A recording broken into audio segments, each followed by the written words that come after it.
All right, we're here with Amy in beautiful Las Vegas. How you doing? Fine, thank you. Do we have permission to record you and post this interview online? You do? All right, Amy, can you tell us how long you've lived in Las Vegas? It's 96. 96? Mm-hmm. And where'd you live before? Before I lived here, I lived in Los Angeles. Where did you grow up? In Michigan. Where? Michigan. Michigan. Mm-hmm. All right, if you don't mind me asking, how old are you? 55. 55? Tell us what Michigan was like. Michigan was it was beautiful. It was like it had 4 seasons, you know what I'm saying? It had lakes and neighborhood, and family, community. I got my education there. It had a top of the line education. Yeah. Family. It was just it was a very nurturing experience. I loved Michigan. You went to high school there? No. No, where'd you go to high school? I went to high school in Phoenix and Los Angeles. Oh, okay. What were your grades like? 4.0. 4.0? Well, I mean, if you looked at it from that, well, high school doesn't grade on that level, but, A's, straight A's. Okay, so you were a 4.0 student, and then you went to college afterwards? Mm-hmm. Okay, which college? Went to Michigan State University. All right. Full ride? Yeah, well, no, I didn't have a full, no. Okay. I mean, I could have had a full ride, but no, my parents had saved up for me to go to college. Yeah. I did 4 years there. Yeah. And then I finished up, and I got my bachelor's, and then I got my master's online at the University of Phoenix. All right. You got your master's in what? Business and human resources. One and the same thing. Business. All right. And then what'd you get your undergrad in? My undergrad was human resources. Okay. So you finished college. Do you have any kids? I have 3. 3 kids from the same father, or? No, all have 3 have different fathers. Okay. Are you involved with them, or do you still talk to them? My children are my fathers. Oh, the children. Children, yes. Okay, you're my close children. to them. When you were in high school, did you have a favorite teacher? Mrs. Emerson. Mr. what? Mrs. Emerson. Demerson. What did she Emerson. teach? Emerson. What did she teach? English. Did she motivate you? Somewhat. Yeah. Yes. Do you have any role models, positive role models growing up? Yeah, quite a few. Helen Keller. Yeah. You can Google this. Laura Ingalls Wilder. What about your parents? My mother. Okay. William, Was your father in the home? He wasn't in our home, but my parents were married when I was born. Yeah. He divorced when I was about 2 years old. Okay. But he was active. I was the only child, so he was active in my life. Amy, how long have you been homeless? 2 years. 2 years. And then what did you do before that? Before I was homeless, or Yeah, before? I lived over in the art district for 2 years. Okay. Did you work there, or were you? No, I lived there with my girlfriend, Cassandra. Okay. With her boyfriend, yeah. Now, what kind of drugs do you currently use? Heroin and methamphetamine. Okay. When did you get started on those drugs? Heroin, well, I actually started when I was 21. Okay. I quit for 15 years when I was 30, so we'll say, I don't know, like a long time, 20, 30 years ago. Okay. When you quit 15 years, how did you get sober? I went to prison. Okay, and then you got out and went to an NA or something? No. Oh, you were in prison the whole time? No, I got out, and I decided I wasn't going to do it anymore. And you didn't do it? You went cold turkey? No help from rehab or NA or anything? Okay. Do you mind sharing what you went to prison for? Largely from a person. Which one? Picking pockets. Picking pockets, so it wasn't a long sentence? 3 years. 3 years, okay. You were picking pockets, and do you remember the first time you did drugs? First time I ever did drugs? That was way back when I was 17. Okay. It wasn't hard drugs, it was weed and stuff like that. Okay, and then you got into the hard drugs. Mm-hmm. All right. Now, how do you survive out here, Amy? Well, I'm older, so I'm a booster, which means I go into stores and I steal. Yeah. I get orders from people and I go pick them up, go do stuff every day. Go get drugs for people, gamble on a machine.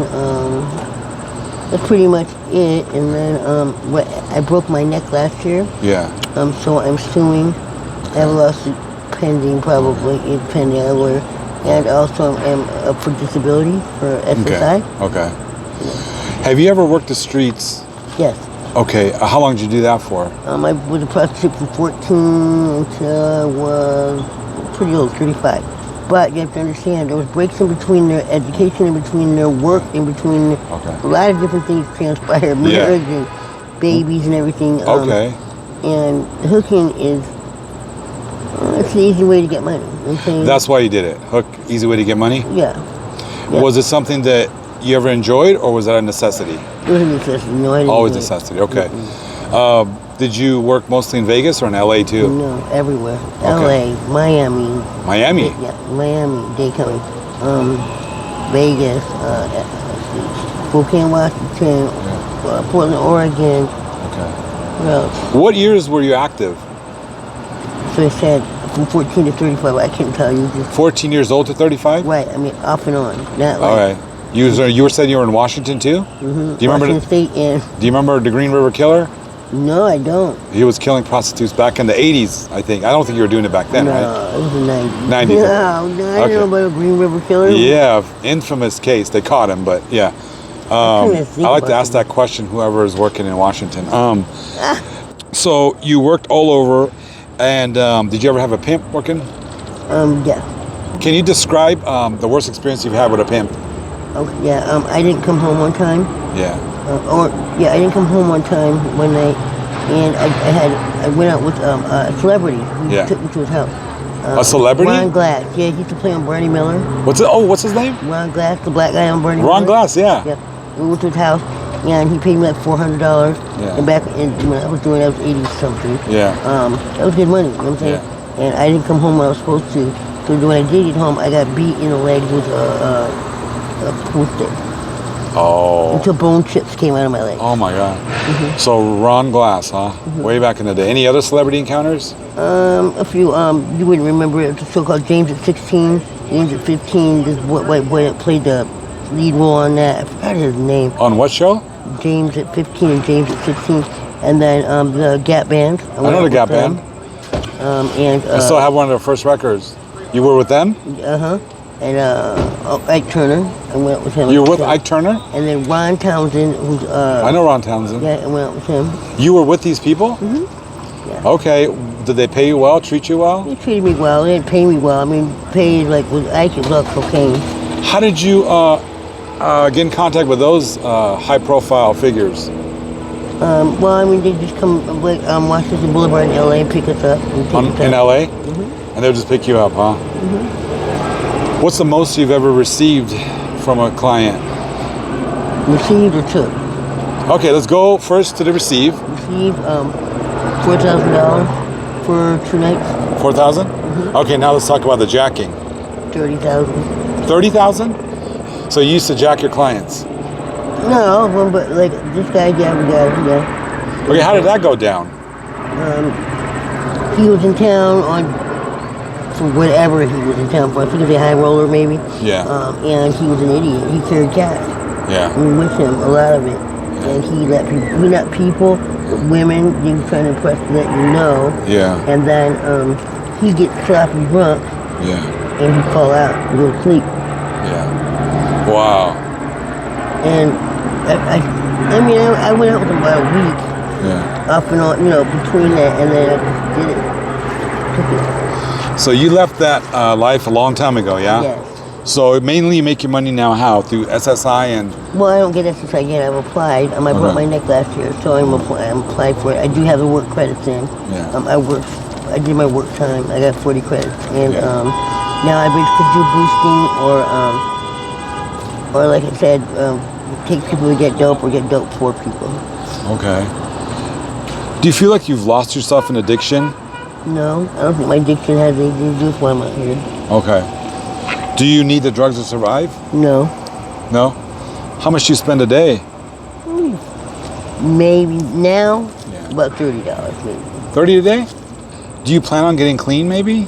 Trying rehab or NA? I mean, I'm not. Maybe I plan on getting clean, but I have to have a goal, a reason. Yeah. To do that. My wife died of leukemia. Okay, how long were you with her? 15 years. 15 years?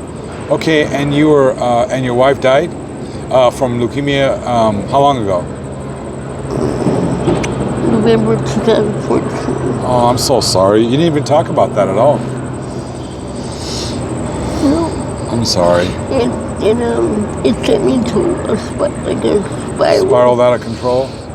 Because I can face it. Yeah. I still can't face it and see. It's been a while. Time's going fast, going by, but she died quickly. Yeah. 1 year, Okay. and she was gone.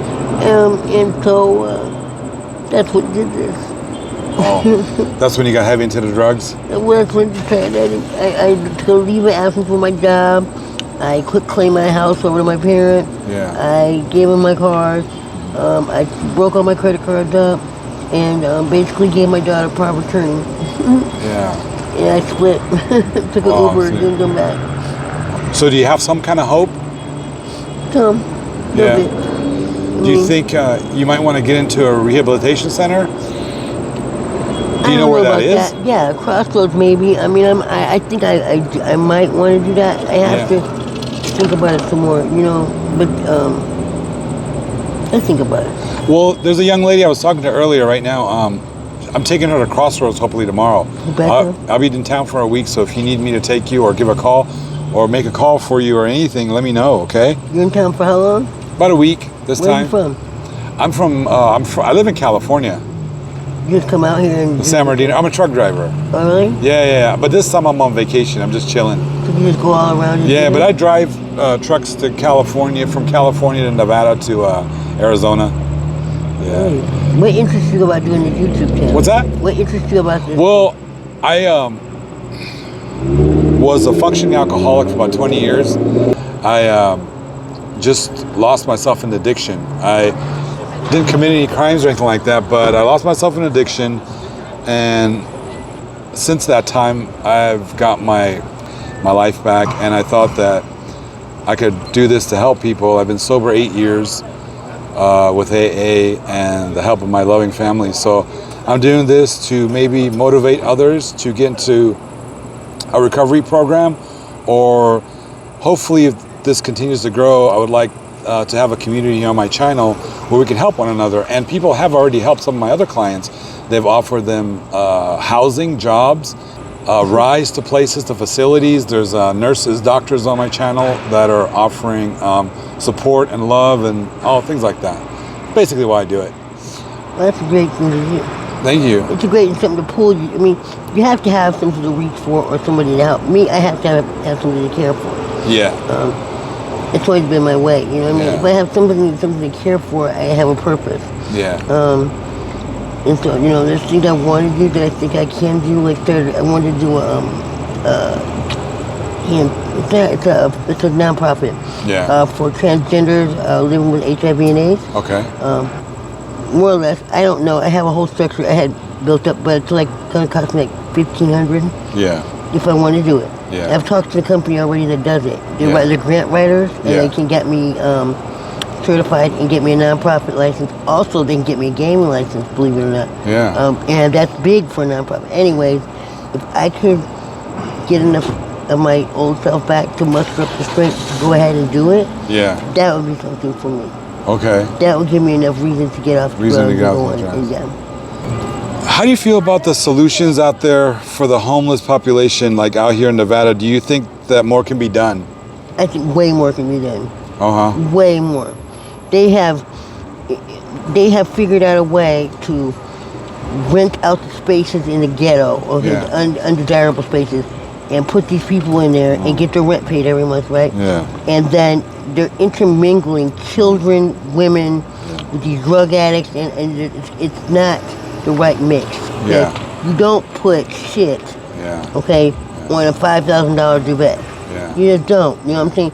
You don't shit where you don't do that. Yeah. You clean up the whole area. Yeah. You don't sugarcoat it. Put children and women in there. You say, oh, now we made no. No. You get and then have junkies living in every other house. Yeah. You understand what I'm saying? Yeah, I know what you're saying. And it's sickening. That's number one. Number two, they have put a prerequisite on the grant that people have to prove they're homeless. Yeah. No one should have to prove something that's shameful. Yeah. To everyone, not just me. It's shameful when you're homeless. Yeah. And you have to go through a lot of shit, man, because you're homeless. Yeah. Nobody wants to be homeless.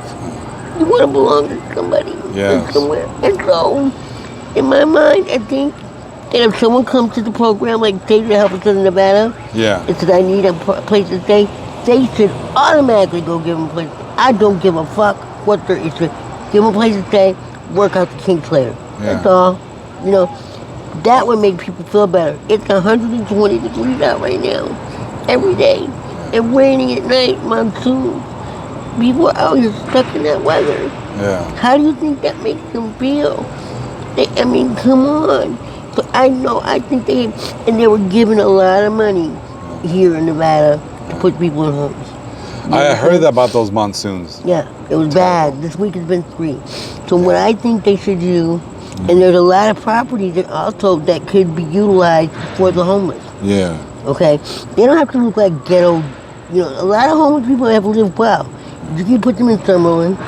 You never know. You know what I'm saying? They might be able to adapt to the situation, but with the retirees, they're not working, they can help them out, you know what I'm saying, whatever. Yeah. But just utilizing that. Yeah. Okay. So there's things that they can do here. It's not like LA where that's an impossible endeavor. I mean, where are they going to put all those people? Yeah. Hey, Amy, you're the perfect person to ask this. What message do you have for young women wanting to get into this life of what you call hooking? Don't do it. Don't do it. It takes too much out of you, honey. You'll see too many things, okay? You don't need that in your life. You don't need to do that. It's not about self-esteem. It's not about what people think of you. It's basically that there's too many nasty bacteria diseases running around out here right now. These are people kidnapping women and taking them away to Europe in different countries and selling them. Yeah. It's not like back in the old days. These people have figured out how to get you away from this country and into another country, and you will never be found. Please believe me when I'm telling you this. You can look it up online. Go on the dark web. It will tell you stories about women who have been shipped off to Africa and everywhere. You know what I mean? Where these chicks are buying women, or they're in a slave pit somewhere. Please don't do this to yourself. Any way it goes, you're going to pay too much of a price. You can't. The hooking life, it looks glamorous, but it's not. There's all kinds of stuff underneath it you're not seeing. There you go. Prevention through awareness. Thank you, Amy. Thank you so much. Amy, what kind of music do you like? All kinds. Rock, country, rap. We were talking about earlier. You said you were in South Central when you first heard Dr. Dre. I'm crying. What happened? Tell me that experience. My boyfriend was playing this record and I heard I'm like, what the hell is that? And he goes, 1, 2, 3, and 4. And I said, wow. You know what I mean? And I caught on right away. I mean, I heard it once and then played it again, and then I started singing it. And I was like, this is going to be the shit. That's exactly what I thought when I first heard it. And these guys are geniuses. I mean, they were saying something, you know what I'm saying? And that's when rap said something. I love them. Trendsetter. Well, okay. Besides that, what else? You said you like rock? Yeah. What kind of rock? Bob Seger, let's see, Eric Clapton.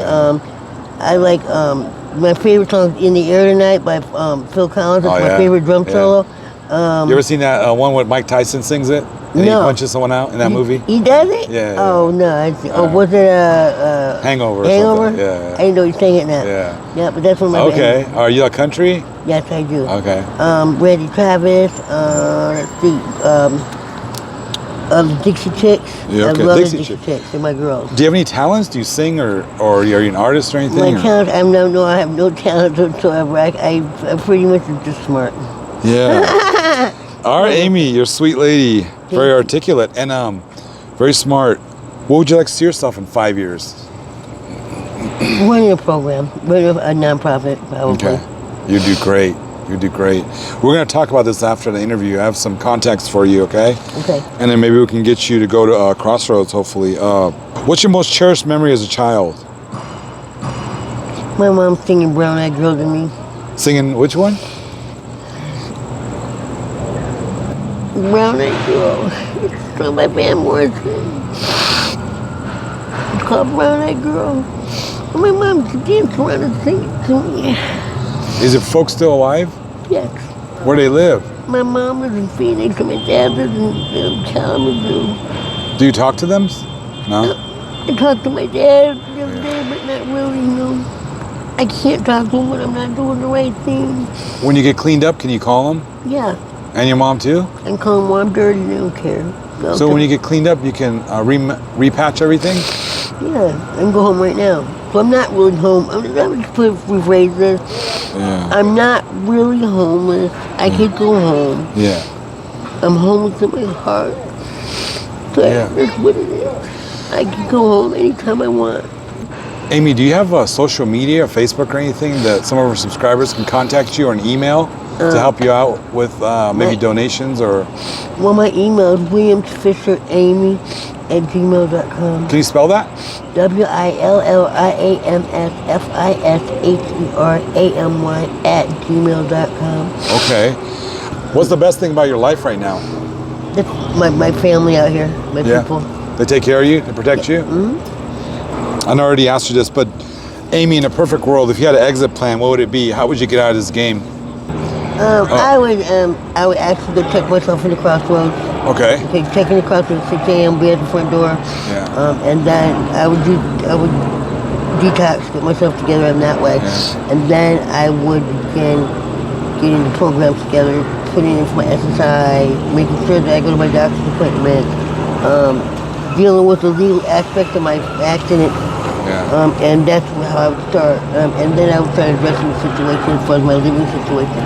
I could live in the neighborhood and not do drugs. Yeah. It's not really it. But I would make sure that I had somewhere safe to live and that I could take care of myself. Or have a caretaker. All these things I'd have to, I did while I was in crossroads. And no, I can't go back to work. Yeah. I'm pretty sure they won't allow me to because of my neck thing. But I still would want to try to start a nonprofit. Yeah. Can you get your record expunged? Do you have a felony? I know, my record is clear. I'm cleared out. Oh, they're all clear out. Records expunged, okay. It's not really expunged, but it's not. All right, Amy. I got put enough distance between myself and my trouble, so. All right, Amy. Thank you so much. I know you got to go. God bless you, Amy. Thank you. Hopefully we'll come back and do an update on you. Okay, I hope so. Maybe we're doing better. Oh, yeah. I think you will.